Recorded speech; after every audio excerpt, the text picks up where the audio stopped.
మనసే శివధనుసైనది తొలి చూపుల వశమైనది వలపు స్వయంవరమైనప్పుడు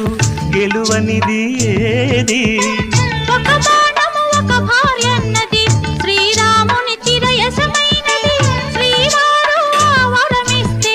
సిరులన్నీ నావి తొలి చుక్కవు నీవే చుక్కానివి నీవే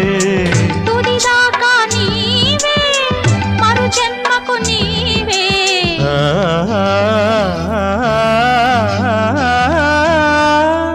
జానకి కలగనలేదు రాముని సతి కాగలనని ఏనాడు